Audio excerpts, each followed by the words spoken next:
Shyam steel flexi strong TMT बार, ये strong के साथ फ्लेक्सिबल भी है। आपदा मुसीबत कोई भी आए, ये घर को अटूट बनाए। जब टीएमटी फ्लेक्सी स्ट्रॉन्ग तो घर रहे हमेशा के लिए स्ट्रॉन्ग।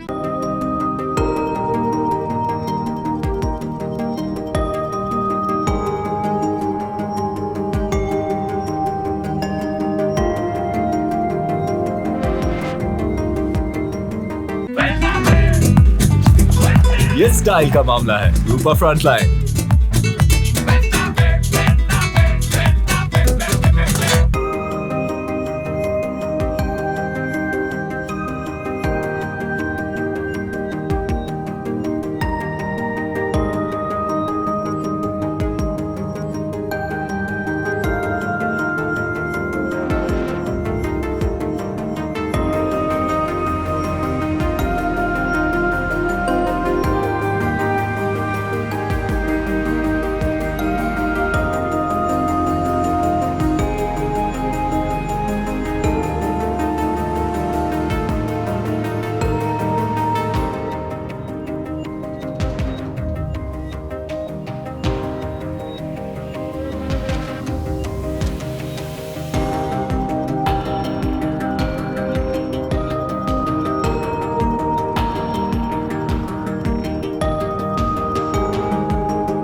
বন্ধ রাখা হলো। তো পরীক্ষা কি হবে তোমাদের স্কুলে? আমাদের পরীক্ষা হওয়ার কথা ছিল, কিন্তু আমাদের ক্লাসে মানে কি আমাদের স্যার তো হয়ে গেছে, একটা ঘটনা ঘটে গেছে। তো আমাদের তাহলে পরীক্ষা হবে কি হবে না এখন? আমাদের পরীক্ষা তো এক সপ্তাহ পর হবে। কেন? আমাদের ক্লাসে মানে আমাদের স্যার তো নেই এখন স্কুলে, তাই আমাদের এক সপ্তাহ পর হবে, এক্সাম হবে। কে বলেছে এই কথা? হেড স্যার বলেছে। তো এখন তোমরা কি চাচ্ছ, পরীক্ষাটা তাড়াতাড়ি হলে ভালো হয়? হ্যাঁ, পরীক্ষাটা তাড়াতাড়ি হলে ভালো হয়, কারণ আমাদের পড়াশোনা তো আবার আগে যেতে হবে, না হলে আমরা অনেক পরীক্ষা পিছিয়ে যাই। তোমার নাম? আমার নাম রেশমা খাতুন। কোন স্কুল? গোয়াগা high school. কোন ক্লাসে পড়ো? ক্লাস 10। বলছিলাম যে এই গোয়াগা হাই স্কুলে পরীক্ষা স্থগিত রাখা হয়েছে, কি বলবেন এই বিষয় নিয়ে? পরীক্ষা স্থগিত রাখা হয়েছে, শুনলাম যে এক সপ্তাহ পিছিয়ে দেওয়া হয়েছে। হ্যাঁ। কিন্তু আমরা তো ছেলে মেয়ের যারা গার্জেন, হ্যাঁ। আমরা তো চিন্তিত আছি। হ্যাঁ, আচ্ছা, বললাম কি কারণে পরীক্ষা পিছিয়ে দিয়েছে স্কুলের প্রধান শিক্ষক? স্কুলের তো এই তো 9 জন স্টাফ নেই, স্টাফ থাকলেই না লেখাপড়া হবে। 9 জন স্টাফ কোথায় গেছে? 9টা স্টাফ তো বাতিল করেছে সুপ্রিম কোর্টের ওই বাতিলের জন্য। বাতিলের জন্য এটা স্থগিত রেখেছে। তো কি চাচ্ছেন এখন? আমরা চাইছি যে যত তাড়াতাড়ি হোক, পরীক্ষাটা হোক, পুরো নিয়োগ হোক, আমাদের ছেলে মেয়েরা লেখাপড়াটা করুক। হেড স্যারকে বলেছেন? হ্যাঁ, হেড স্যারকে বলেছেন? হ্যাঁ, আমরা তো কি বলেছে হেড স্যার? হ্যাঁ, মানে পরীক্ষার কথা হেড স্যার কি বলেছে? হেড স্যার তো বলছি, আমরাও দেখছি আর কি, অফিস থেকে উপর থেকে কতদূর কি আসছে আমরা দেখছি। আপনার নাম? মোহাম্মদ আবু তাহির। বাড়ি? বাড়ি শেরনিয়া। আপনার কে পড়ে এখানে? আমার মেয়ে পড়ে। পরীক্ষা পিছিয়ে গেছে নাকি? কেন পরীক্ষা পিছিয়ে, কারণটা কি? কারণটা হচ্ছে কি, এই তো আমাদের স্কুলে থেকে অনেকগুলো টিচার বাদ করে দেওয়া হয়েছে, এবং আমাদের পরীক্ষাটা আজকের মধ্যে মানে কি আজকে হওয়ার কথা ছিল, শিক্ষক নাই যেহেতু, সেই জন্য পরীক্ষাটা পিছিয়ে দেওয়া হয়েছে। এবং পরীক্ষাটা যদি আজকে হতো ভালো হতো। আর হেড স্যারকে এটা কথা জানানো হয়েছে। হেড স্যার বলেছে কি আমরা চেষ্টা করছি এক সপ্তাহের মধ্যে টিচার আবার ফিরিয়ে আনা।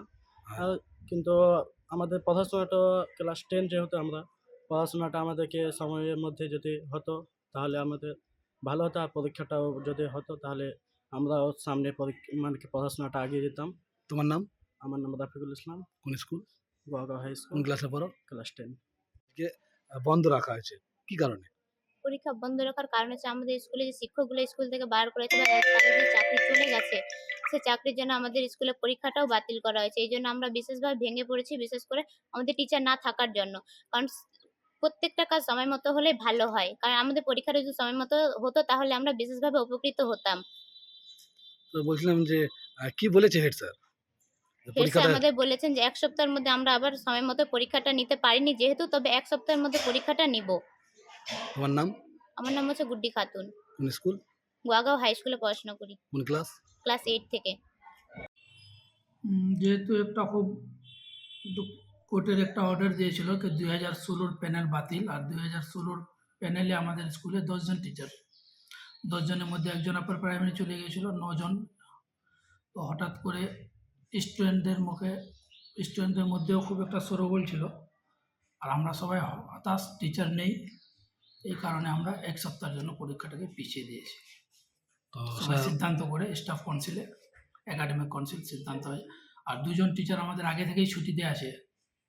এখন বলছিলাম স্যার যে আপনি যে টিচার পরীক্ষা বন্ধ রাখলেন তো একটু কারণটা যদি একটু বলতেন এর মেন কারণ হচ্ছে কি মহামান্য সুপ্রিম কোর্টের যে অর্ডার হয়েছে 2016 প্যানেল বাতিলের, যেটা সম্ভবত 4 তারিখে এই অর্ডার হয়েছে। তো ওর পর থেকেই টিচাররা স্কুল আসা বন্ধ করে দিয়েছে, আর আমাদেরও স্টাফের শর্টেজ। এই ব্যাপারটা নিয়ে আমরা কী হচ্ছে ম্যানেজিং কমিটির সঙ্গে আলোচনা করে একাডেমিক কাউন্সিল বসে আমরা যারা ছিলাম একটা সিদ্ধান্ত নিলাম যে 1 সপ্তাহ পর আমরা পরীক্ষাটাকে আবার নেব, মানে এখন আপাতত পরীক্ষাটা স্থগিত থাকবে আপাতত এই সপ্তাহের জন্য। বলছেন স্যার কোন কোন সাবজেক্টের আপনার টিচার চলে মানে বাতিল হয়ে গেল চাকরি আমার তো উচ্চ মাধ্যমিকে ছিল এডুকেশন, হিস্ট্রি, তারপরে physical science, math, biology, English, history, Urdu, সবগুলোই তো 9 জন টিচার, সব সাবজেক্টের টিচার। আচ্ছা তাহলে স্যার এখন কীভাবে তাহলে স্কুল চলবে কি মনে করছেন এখন আমরা যে এক্সিস্টিং স্টাফ আছি আমরা নিয়ে স্কুল চালাচ্ছি, ম্যানেজিং কমিটির সঙ্গে আলোচনা হয়েছে। আমরা বিকল্প এখন আমরা মুখ্যমন্ত্রীর দিকে তাকিয়ে আছি, আজকে মুখ্যমন্ত্রী কি বলেন, আবার রিভিউতে যাবেন নাকি কোর্টে যদি কোনো একটা সুরাহা হয়, নাহলে আমাদের বিকল্প কিছু ভাবতে হবে। আমাদের তো আর করার কিছু নেই এই মুহূর্তে। বললাম স্যার কতজন ছাত্রছাত্রী রয়েছে আপনার স্কুলে আমার স্কুলে প্রায় এখন তো 11th নেই, 11th হয়ে গেলে প্রায় 3000 3000 প্লাসই আছে। তাহলে আপনি সরকারের কাছে এখন কি চাচ্ছেন আমরা তো চাই যে যারা যোগ্য টিচার তারা যদি ফিরে আসুক, মহামান্য আদালতে যদি এটা রিভিউ পিটিশন দেওয়া হয়, এটা আমার ব্যক্তিগত। আর ওখান থেকে যদি যোগ্যরা, যারা যোগ্য, আমরা নিশ্চয়ই অযোগ্যদের সমর্থন করবো না, কিন্তু যারা যোগ্য তারা তার চাকরিটা যদি ফিরে পায় তো এই স্কুলগুলোকে বাঁচানো যাবে। নাহলে এই মুহূর্তে সরকার কি বিকল্প ব্যবস্থা নেয়। এই মুহূর্তে 3000 ছাত্রছাত্রীর মধ্যে আমাদের স্কুল, এখন আমরা হেডমাস্টার সহ 7 জন, স্কুল চালানো খুব আমরা হিমশিম খেয়ে যাচ্ছে। আর ছাত্র সংখ্যা বলেন 3000 প্রায় 3000। আচ্ছা স্যার আপনার নাম কৌসার আহমদ, কোন স্কুল আমি হেডমাস্টার গোয়াগাঁও হাই স্কুল।